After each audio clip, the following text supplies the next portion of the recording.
अब महामृत्युंजय मंत्र के पूर्व कहते हैं महाकाल। डॉक्टर साहब सुबह व्याख्या किए थे, काल का मतलब होता है समय और महाकाल का मतलब होता है समय का नियंत्रण करने वाला। आइए महाकाल का कीर्तन करेंगे, क्योंकि महाकाल का कीर्तन आज व्यक्ति को करने की जरूरत है, क्योंकि महाकाल जैसा चाहता है हर युग में कराता है। कहते हैं अच्छे काम के लिए जो नहीं उठ पा रहा है उसको खड़ा कर देता है, जो चलने की हिम्मत नहीं करता उसको चला देता है, और जो दौड़ने की हिम्मत नहीं करता उसको दौड़ा देता है। भाई बहनों, आज 12 करोड़ गायत्री परिवार ये महाकाल ही दौड़ा रहा है। आप लोग यदि इस अभियान के साथ जुड़ जाएं तो आप जो अनुभव नहीं कर रहे हैं, अनुमान नहीं लगा रहे हैं, अनुमान से ज्यादा आप अपने जीवन में अनुभूतियां प्राप्त करेंगे। आइए महाकाल का संकीर्तन करेंगे। जरा दोनों हाथ उठा करके देखे तो सही कि धरती पर स्वर्ग का अवतरण कैसे हुआ है। दोनों हाथ उठा के जरा जोरदार जयघोष करेंगे। बोलिए महाकाल की जय, बोलिए महाकाल की जय। अब ताली बजाते हुए गाइए, जय महाकाल जय महाकाल जय महाकाल जय महाकाल जय महाकाल। आइए महाकाल ताली बजा के महाकाल जय महाकाल जय महाकाल जय महाकाल जय महाकाल जय महाकाल जय महाकाल जय महाकाल जय महाकाल जय महाकाल। आओ देवत्व जगाने को, आओ देवत्व जगाने को, धरती को स्वर्ग बनाने को, धरती को स्वर्ग बनाने को, अपनत्व सभी में विकसा दो, अपनत्व सभी में विकसा दो, अपनत्व सभी में विकसा दो, अपनत्व सभी में विकसा दो। हे सज्जन के मानस मराल, जय महाकाल जय महाकाल जय महाकाल जय महाकाल जय महाकाल जय महाकाल जय महाकाल जय महाकाल जय महाकाल जय महाकाल जय महाकाल जय महाकाल जय महाकाल जय महाकाल जय महाकाल जय महाकाल। तुम हो अनादि तुम हो अनंत, तुम हो अनादि तुम हो अनंत, तुमसे प्रेरित यह दिग दिगंत, तुमसे प्रेरित यह दिग दिगंत। परिवर्तन के आधार तुम्ही, परिवर्तन के आधार तुम्ही, तुमसे प्रेरित यह जग विशाल, तुमसे प्रेरित यह जग विशाल। जय महाकाल जय महाकाल जय महाकाल जय महाकाल जय महाकाल जय महाकाल जय महाकाल जय महाकाल जय महाकाल जय महाकाल जय महाकाल जय महाकाल जय महाकाल जय महाकाल जय महाकाल जय महाकाल की जय। आइए महामृत्युंजय मंत्र जिन्हें आता हो हमारे साथ साथ सबके लिए सद्बुद्धि, सबके लिए उज्जवल भविष्य की प्रार्थना आज हर किसी के लिए जरूरत है। आइए इस भाव से महामृत्युंजय मंत्र बोलते हुए आहुतियां समर्पित करें। ओम त्र्यंबकं यजामहे सुगंधिं पुष्टिवर्धनम् उर्वारुकमिव बन्धनान् मृत्योर्मुक्षीयमामृतात् स्वाहा। इदं महामृत्युंजयाय इदं नमामः। ओम त्र्यंबकं यजामहे सुगंधिं पुष्टिवर्धनम् उर्वारुकमिव बन्धनान् मृत्योर्मुक्षीयमामृतात् स्वाहा। इदं महामृत्युंजयाय इदं नमामः। ओम त्र्यंबकं यजामहे सुगंधिं पुष्टिवर्धनम् उर्वारुकमिव बन्धनान् मृत्योर्मुक्षीयमामृतात् स्वाहा। इदं महामृत्युंजयाय इदं नमामः। निवेदन करेंगे आदरणीय डॉक्टर साहब से कि वास्तव में ये हमारा और वो गंगा दशहरा का दिन था, वो गायत्री जयंती, करोड़ों व्यक्तियों का ये अंतर्राष्ट्रीय गायत्री परिवार है ये, जिसमें हम आप सब बैठे हुए हैं, जो प्रकाश के रूप में है, सूर्य के रूप में और महाकाल के रूप में है। महाकाल के अंशधर है वो। आपसे हमने बता दिया ना महाकाल क्या है, कि काल का मतलब समय, महा मतलब बड़ा, जो समय से भी बड़ा है। का मतलब क्या हुआ कि समय तो खराब आने वाला है, लेकिन उस समय को परिवर्तित कर देने वाला की शक्ति का नाम है महाकाल। उसी जब स्त्रीलिंग में कहते हैं तो महाकाली। इस जाने कितना मंदिर आपने देखा होगा, महाकाल और महाकाली के जो बने हुए हैं उसमें एक ही उपासना है, वो है सविता की उपासना। आज युग दृष्टा ने, क्योंकि जैसा अभी हमारे भाई साहब ने कहा, ये आज एक ही तो आवश्यकता है, एक समस्या है केवल कि हमारे सोचने का तरीका ही उलट गया है। देवर्षि नारद भगवान विष्णु के पास जाते हैं और प्रश्न करते हैं, भगवान आज क्या हो गया है कि सब कुछ होते हुए भी इंसान दुखी है, परेशान है, भयभीत है और नाना प्रकार की बीमारियों से परेशान हो रहा है। चिंतना जाता अयोग्याश्चरणास तथा फलतः रोग शोक आरती कलह क्लेश सनाजनम। और उसका फल क्या है? कलह, क्लेश और रोगों की उत्पत्ति। फिर उस उल्टी हुई अकल को सीधा कौन कर सकता है? उसमें एक ही शक्ति सीधा करे, इसमें उसका नाम भर्ग शक्ति। भर्ग का मतलब जला देना, भून देना, उल्टे उलट करके सीधा कर देना, इसी को भर्ग कहते हैं। आज करोड़ों व्यक्तियों का ठीक यू टर्न हुआ चला जा रहा है। कुछ कर रहे थे तो कुछ करने लग जा रहे हैं कि अपने आप कुछ नहीं हो रहा है। ये दैवी शक्तियां इस कार्य को कर रही हैं जो हमारे आपकी बुद्धि को पलट दे रही हैं और अच्छी दिशा की तरफ ले जा रहे हैं। इसी कहते हैं कि समय को बदल देना, परिवर्तित कर देना। लेकिन हर व्यक्ति एक साथ नहीं होगा। सूर्योदय होता है तो प्रकाश कहाँ पहले जाता है? चोटी के ऊपर, और सबसे नीचे बहुत लास्ट में आता है। तो जो संस्कारवान व्यक्ति है वो जल्दी बात को समझ जाते हैं और उसी पहले चले जाते हैं। आप कल्पना करिए, जब महात्मा गांधी नमक आंदोलन शुरू किया तो कितने लोग समझ पाए उसको? अब कितने जीवन भर नहीं समझ पाए, लेकिन समझ गए वो क्या से क्या हो गए और परिवर्तन का चला और चलता रहा। हमेशा यही हुआ है, आज भी वही हो रहा है। ये भाइयों, ये योजना कोई मनुष्य की योजना नहीं है, ये भगवान की योजना है। परम पूज्य गुरुदेव जी ने 1988 में उनके समक्ष बैठे थे। गुरुदेव ने क्या कहा? बेटा बच्चों को बता देना ये भगवान की योजना है। फिर उन्होंने कहा भगवान की योजना में भगवान की बुद्धि चलती है, भगवान का साधन चलता है और भगवान की शक्ति चलती है। ध्यान से आप लोग समझ लीजिए, भगवान की योजना में भगवान की बुद्धि, भगवान का साधन और भगवान की शक्ति, और मनुष्य की योजना में मनुष्य की बुद्धि और मनुष्य की शक्ति और मनुष्य का साधन। आप जरा शांति को जाकर देखना, आप जो नहीं आए, 5000 व्यक्तियों के रहने का निवास है वहाँ। कोई पैसा नहीं मांगा जाता, कुछ नहीं होता वहाँ। तो कैसे काम चलता है? कोई 2 रुपया देता है, कोई 2000 देता है, कोई 2 लाख देता है, मांगता कोई नहीं।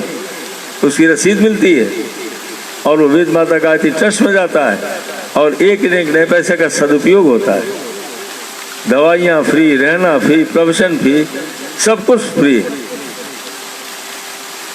यही नहीं, आप जहाँ देख रहे विद्युत की क्या होती। हमारा विश्वविद्यालय है देव संस्कृति विश्वविद्यालय, जो उत्तराखंड सरकार से मान्यता प्राप्त है और ये आज के विश्वविद्यालयों में जो कि रेटिंग में 1st पोजीशन पर आया हुआ है यूनिवर्सिटी ग्रांट कमीशन से, जहाँ पर MCA हो रहा है, MBA हो रहा है, B.Ed हो रहा है।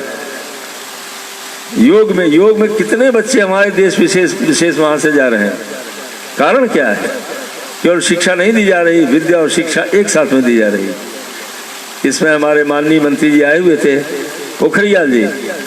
जो योजना बनाई गई है वहीं से योजना बनी है वो, और सारे भारतवर्ष में योजना चलती चलाई जाएगी कि कैसे शिक्षा विद्या का समन्वय किया जाए। शासन से एक नया पैसा मदद उसमें नहीं लिया जाता है, तो चलता कैसे हो? जब रेजिडेंशियल यूनिवर्सिटी है वो, कंपटीशन से बच्चे फ्रॉम ऑल ओवर इंडिया आते हैं वहाँ पर, लेकिन कैसे चल रही हो? 2 रुपया रोज निकालते, उसका नाम है ज्ञान घट। और कितने लोग हैं जो बच्चों को और बच्चियों के पढ़ाने के लिए जो प्रतिभाशाली हैं उनको गोद ले लेते हैं और साल भर में जो वहाँ बच्चे रह रहे हैं, जो एमिट कर रहे हैं, केवल 40,000 रुपये फीस है, रहने खाने और सब कुछ की फीस है। वो बच्चे वो लोग करके 2-3 इंस्टॉलमेंट में दे देते हैं, अपनी इच्छा से, कोई कहता नहीं है उनको। आप आकर देखिएगा वहाँ जो पढ़ाने वाले हैं वो पेड एम्प्लॉय नहीं है। 10,000 किसी की 10,000 ज़्यादा उस पर तनख्वाह नहीं, और सब PhD है उसमें। ये दैवी योजना है मित्रों, और वही नहीं है ये। 4,000 गायत्री शक्तिपीठें बनी हुई, 4,000, लाखों रुपये से कम किसी में है ही नहीं उसमें। तो किसके नाम पर ही दे रहा आदमी? हमारे नाम को किसी के नाम पर नहीं दे रहा हो। वो परम पूज्य गुरुदेव जो गायत्री का अवतारिक चेतना है, उनकी योजना है, उनके नाम पर दे रहा हो, और उसको सब कुछ मिलता जा रहा है। 1 रुपया लगाता है तो 100 रुपया मिलता है, कोई घाटे में नहीं इस समय। इसीलिए दीन दुगनी रात चौगुनी गति से मिशन बढ़ता जा रहा है। दीन दुगनी रात चौगुनी गति से जिसने अपना समय दान कर दिया है उनके चरणों में, उन्हें तो समय लगाया, और उनके बच्चों का आप देखेंगे आपको ताज्जुब लगेगा कहाँ पहुँच गए हैं वो, और कितना अर्न कर रहे हैं। पिता तो नहीं कर सकता था, लेकिन जो कमाने कभी उनकी इच्छा नहीं होगी, वो बच्चों के द्वारा पूरी हो रही है। ऐसा अद्भुत समय पृथ्वी पर आया है कि अगर चाहें हम और आप तो अपना जीवन अनंत काल के लिए धन कर सकते हैं। देवराव बाबा का नाम आपने सुना होगा। 2 से 10 वर्ष की अवस्था में उन्होंने शरीर छोड़ा देवराव बाबा ने, 210 ईयर्स में, अपनी इच्छा से। और 2 जून 90 गुरुदेव ने शरीर छोड़ा है, और उनके ठीक 10 दिन के बाद देवराव बाबा ने छोड़ा है। ये महान आत्माएं एक दूसरे को सब जानती रहती हैं वो, और इसका उद्देश्य क्या है? शरीर जब छोड़े तो कहाँ गए? ये सूक्ष्म जगत में जाकर के हमको और आपको प्रेरणा और प्रकाश दे रहे हैं, वो मोटिवेट कर रहे हैं, लगातार कर रहे हैं वो। जैसे महर्षि अरविंद आए थे और वो चले गए थे पांडिचेरी और मौन साधना में चले गए। लोगों ने सोचा अब चले गए, नहीं, जो उनके अंदर से तरंगें निकली, उन तरंगों ने हजारों लोगों को तैयार कर दिया, और उन्होंने भारत की स्वतंत्रता में कितना बड़ा योगदान दिया है। आज यही हो रहा है, यही हो रहा है इस समय। कितने लोग बैठे हुए हैं, कहाँ कहाँ तक उसकी बात बताई जाए, कैसी यू टर्न करा देते हैं वो, लेकिन कोई घाटे में नहीं रहता। ये भगवान की योजना है, ये गायत्री माता की योजना है। ये आपसे निवेदन करेंगे, इस योजना में पार्टनरशिप करने के लिए आप क्या करेंगे, इसी बात को बता देंगे 5 मिनट के अंदर। और ठीक 7 बजे आज इसका समापन होगा, क्योंकि हमारे वर्मा जी ने आज 4 बजे से इसको शुरू कर दिया। उनको बहुत धन्यवाद देते हैं कि कैसे सही समय से शुरू कर दिया, पहले ही शुरू कर दिया था। इसीलिए 3 कार्य आप प्रतिदिन करिएगा, बस इसमें मत चूकिएगा। नियमित उपासना, उपासना का मतलब श्रेष्ठ गुणों को अपने अंदर में धारण कर लेना, इसी का नाम उपासना है। जैसे हम आप जब गायत्री मंत्र में कहते हैं ओम भूर्भुवः स्वः तत्सवितुर्वरेण्यम, हे परमात्मा आप दुखों को दूर करने वाले हैं, आप प्राणों के आधार हैं, आप आनंद को देने वाले हैं। आपकी तेजस्विता को, आपकी श्रेष्ठता को, आपकी पवित्रता और दिव्यता को हम अपने हृदय में धारण करते हैं, धारण करते हैं धीमहि, इसी का नाम उपासना है। अगर हमने धारण किया ही नहीं उसको तो उपासना कहाँ हुई? उपासना नहीं हुई। जब हम गुणों को धारण करेंगे तब क्या होगा? तब हमारा व्यवहार बदल जाएगा, हमारी चिंतन बदल जाएगा, हमारा विजन चेंज हो जाएगा, दृष्टिकोण हमारा बदल जाएगा, और सारी बातें बनती चली जाएंगी। तो आप कैसे करेंगे उपासना? आप उगते हुए सूर्य का ध्यान करते हुए, या अपने माथे के बीच में ओम का ध्यान करते हुए, या दीपक की लौ का ध्यान करते हुए, या गायत्री मंत्र के भावार्थ का ध्यान करते हुए, जो आपको अच्छा लगे। आप धीरे धीरे गायत्री महामंत्र का जप कम से कम 1 से 8 बार तो करना ही करना है। इसीलिए एक माले में 1 से 8 दाने होते हैं। क्यों ऋषियों ने 1 से 8 दाने एक माले में डाल दिया? उन्होंने 9 महीने को, जो 9 ग्रह हैं, 12 महीने से मल्टीप्लाई कर दिया, and 12 multiplied into 9 is equal to 108। ऋषियों ने कहा अगर आपको साल भर स्वस्थ रहना है तो आपको प्रतिदिन कम से कम 1 से 8 बार गायत्री मंत्र के माध्यम से अपनी मन शक्ति को सविता देवता से जोड़ देना है, जो पैदा कर रहा हमको।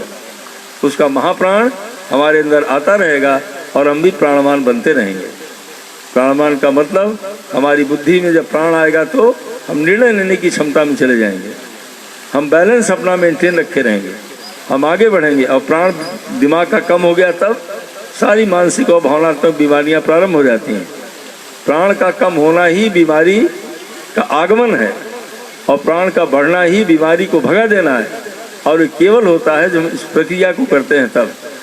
जिसमें हम आप गायत्री मंत्र का जप करते हैं, उसको दोहराते हैं, तब क्या होता है? रिपीट करने से क्या होता है? जैसे हम सूक्ष्म व्यायाम करके अपना हाथ पैर बार बार चलाते हैं तो मसल्स में पावर पैदा होती है, शक्ति पैदा होती है।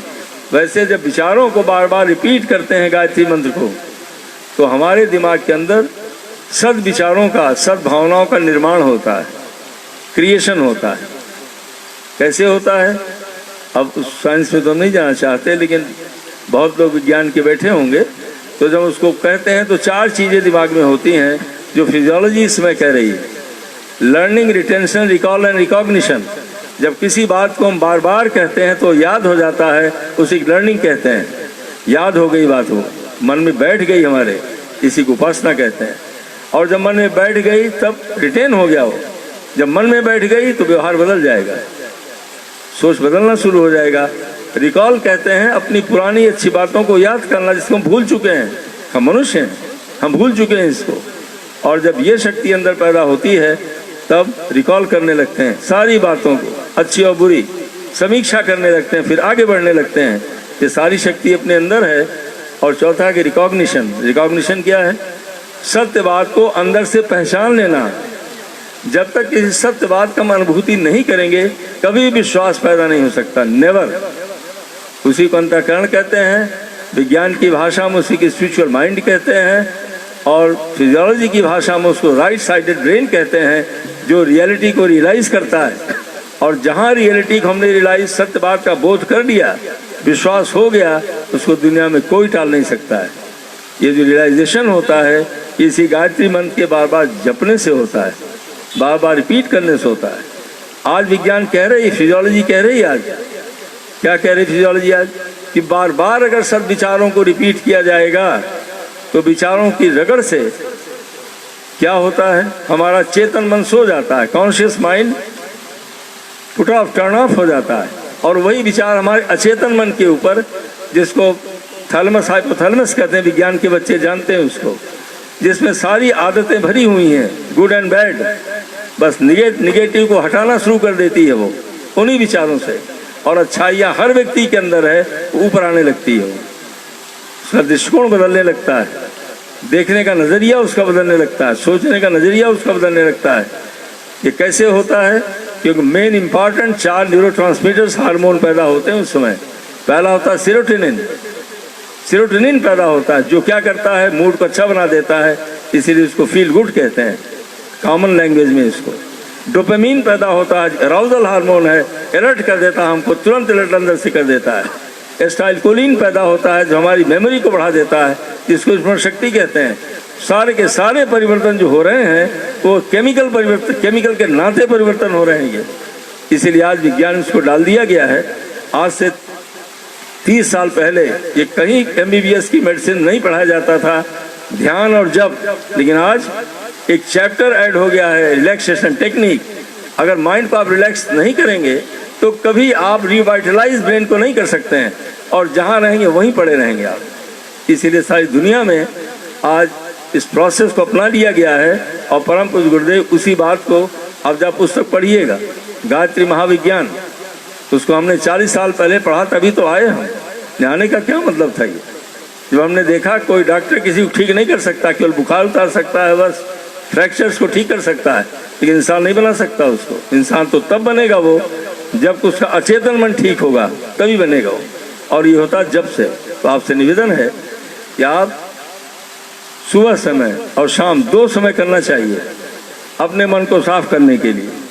प्रातःकाल इसका सबसे अच्छा समय क्या है? समय तो सभी अच्छे हैं, लेकिन ब्रह्म मुहूर्त का समय जो सूर्योदय के 2 घंटे पहले का है, अगर आप उठ गए उस समय, that is the best time. दूसरा क्या है? प्रातः काल, वो है सूर्योदय के 2 घंटे बाद तक। आजकल सूर्योदय 6:30 बजे हो रहा है, तो 8:30 तक कभी आप बैठ जाइए, नहीं तो जब आपको फुर्सत में तभी बैठ जाइए। परम पूज्य गुरुदेव ने कहा बेटा प्रार्थना करने के लिए हर समय अच्छा है। अगर आप नाइट ड्यूटी करते हैं तो आप 4 बजे कहाँ उठेंगे? 5 घंटे सोना ही सोना है। और जब आप सो करके उठिए तो प्रार्थना कर लीजिए, अपना काम शुरू कर दीजिए, शक्ति आपको मिलती रहेगी। परम पूज्य युग दृष्टा हैं, उन्होंने सारी की सारी छूट दे रखा है युग को देखते हुए। और सायंकालीन 6 बजे से लेकर 8 बजे तक 2 घंटे के बीच में कहीं भी बैठ जाएं आप, और आप 24 बार गायत्री मंत्र का जप कर लीजिए। उसके बाद उससे होगा कि 10 मिनट करें तो ज़्यादा अच्छा है, मिनिमम 24 बार हम आपसे कह रहे हैं। आपने भारत के झंडे को देखा ना, ये सूर्य चक्र बना हुआ है, तो उसमें 24 तीलियां होती हैं जिसमें भारत का झंडा बनाया गया। सभी लोग गायत्री मंत्र के जापक थे उस समय, और वही 24 तीलियों को उन्होंने डाल दिया गायत्री मंत्र के 24 अक्षर, तो संपूर्ण विश्व को प्रेरणा और प्रकाश देता रहेगा। कौन? भारतवर्ष, इसी गायत्री महामंत्र के माध्यम से। इसलिए आज विश्वव्यापी हो गया है। अब जो ऑल इंडिया इंस्टीट्यूट के डॉक्टर की रिसर्च देखना आप, इसी गायत्री मंत्र के ऊपर जो ऑक्सफोर्ड यूनिवर्सिटी में थी, किस तरीके से आज सारी दुनिया रिसर्च करती जा रही है कि कितना पावरफुल मंत्र है ये, जो ऋषियों ने हजारों साल पहले कहा है। आप इसमें चूकना मत कभी। और जितने बच्चे यहाँ विद्यार्थी बैठे हैं या बड़े बैठे हैं, सभी को करना है। और महात्मा गांधी जी ने कहा है ये बीमारियों को दूर करने का अचूक साधन है ये। आज हॉस्पिटल में मरीजों को कराया जा रहा है, लगातार कैसेट चलाए जा रहे हैं। आप हॉस्पिटल में जाकर देख लें आप। अभी गुजरात में हम गए हुए थे, doctor Anil Jha, he is a cardiac surgeon, he has done from UK.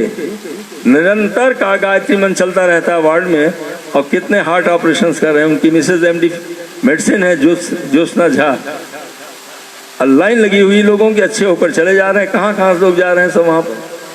कहने का मतलब जब तक माइंड स्पिरिचुअल नहीं होगा कुछ होने को है नहीं। दूसरा काम क्या करना है? साधना। साधना में क्या करना है? बड़ों का सम्मान और छोटों से प्यार। एक नियम पकड़े रहिए बस आप। साधना का मतलब अपने मन को साध लेना। जो उम्र में बड़ा है, भाई है, बहन है, पढ़ा हो ना हो, पैसे वाला हो चाहे ना हो, उसका सम्मान करना है। और जो उम्र में छोटा है, प्यार करने का मतलब उसको सहयोग करना है, उठाना है। गलती कर दिया तो कर दिया, कोई बात नहीं है, हमारा ही भाई तो है, हमारी बहन तो है, हमारी बेटी तो है, आगे बढ़ाएंगे उसको। इससे अपना मन अच्छा रहेगा, और मन अच्छा रहेगा तो सब कुछ अंदर से आता ही रहेगा। अहंकार ही एक ऐसी चीज़ है, इतना बड़ा कार्बन है जो सारी शक्ति को वापस कर देती है, आने वाली शक्ति को। और तीसरा है सेवा। ये 3 कार्य करना ही करना है, इसमें कोई इफ एंड बट नहीं है, न कम है न ज़्यादा है। कौन सी सेवा करेंगे? एक अपने शरीर की सेवा, आसन प्राणायाम व्यायाम संतुलित भोजन जल के माध्यम से, विश्राम के माध्यम से। और दूसरी सेवा अपने बुद्धि की सेवा, स्वाध्याय के माध्यम से, चिंतन मनन से, ध्यान से, और जो यज्ञ कर रहे हैं इसके माध्यम से। ये बुद्धि की सेवा है, मन की सेवा कर रहे हैं हम अपनी। फिर अपने परिवार की सेवा, माता पिता की, भाई बहन की सेवा का क्या मतलब? सहयोग करना। अपने घर में एक अच्छा वाक्य आप लगा दीजिए, सद्वाक्य, इसको ज्ञान का दान कहते हैं। बार बार आप देखते रहेंगे तो अपना मन वैसे बनता चला जाएगा। देखेंगे नहीं, इसी तो एडवर्टाइजमेंट क्यों किया जाता है? ऐड बार बार देखेंगे तो करने लगेंगे। तो पूज्यवर क्या कह रहे हैं? हर घर के अंदर सद्वाक्य लगे होने चाहिए। जैसे एक केवल नाम ले लेते हैं, ईर्षा आदमी को उसी तरह खा जाती है जैसे कपड़े को कीड़ा। ईर्षा आदमी को उसी तरह खा जाती है जैसे कपड़े को कीड़ा। अगर बार बार पढ़ते रहेंगे तो ईर्षा अपने आप ही चली जाएगी। भाई कीड़ा ऐसे खा रही, दीमक ऐसे हमको। ऐसे कितने सद्वाक्य यहाँ रखे हुए हैं। आप शांति को जाएंगे तो उसका सेट आपको 15-20 रुपए मिल जाएगा, 24 या 40 का है, लगा दीजिए आप। इसको ज्ञान की सेवा कहते हैं परिवार में। जब तक ज्ञान आप नहीं देंगे बात बनने वाली नहीं है ये। अब तीसरी किसकी है? समाज की सेवा, राष्ट्र की सेवा। 3 काम अगर हम आप रोज करते रहेंगे तो क्या होगा? भगवान अंदर बैठा है, वो हमको निरंतर प्रेरणा और प्रकाश देता रहेगा। पर यही अभी संकल्प कराया गया है। आपसे निवेदन करेंगे कि इस सेवा कार्य के लिए 2 घंटे का समय आप नियमित निकालिएगा और अपना साधन निकालिए, कभी घाटे में आप नहीं रहेंगे। कि जितने हम लोग बैठे हैं कोई घाटे में थोड़ी है, ये घाटे में कोई दुनिया में चलने वाला है? आप स्वयं कल्पना करिए, कोई नहीं चलने वाला। ये हमारे वर्मा जी बैठे हैं ना, ये इनकी लड़की, उसने किया, जिनने किया, ये तो चले आए ना, यहाँ से टीचर थे ये। लोगों ने कहा भाई कहाँ चले जा रहे हो, तुम्हारा पैसा छोड़ रहे हो, नौकरी छोड़ रहे हो, आ गए। ये पढ़ाते थे हाई स्कूल इंटरमीडिएट में, ये आ गए। अब बेटी इनकी देखिए, USA कैलिफोर्निया में है वो, और जीवन भर जो न कमा पाते ये, वो कमा रही है दामाद। आप कल्पना करिए, आप कोई घाटे में है? कोई नहीं। हम समय दान करेंगे, महाकाल के चरणों में घाटे में रहेंगे? इम्पॉसिबल, कभी नहीं हो सकता ऐसा। कोई घाटे में नहीं रहने वाला है। आपसे निवेदन हम करते हैं कि भगवान की योजना में आप चूकिएगा मत इसमें, आप नहीं तो पछताना पड़ेगा। ये तो एक काम तो ये करिएगा, दूसरा क्या करेंगे? आप एक नियम बना लें कि वर्ष में एक बार हमको शांति कुंज गायत्री तीर्थ आना ही आना है, आना ही आना। उसमें जहां आप गायत्री तीर्थ में आएंगे शांति कुंज में, वहां की खास बात क्या है? Divine message. 1986 में परम पूज्य गुरुदेव जी ने सारे ऋषियों की प्राण प्रतिष्ठा वहां किया है। महर्षि चरक, महर्षि याज्ञवल्क्य, महर्षि वशिष्ठ, महर्षि कणाद, महर्षि विश्वामित्र, उन्हीं का कार्य वहां से चल रहा है।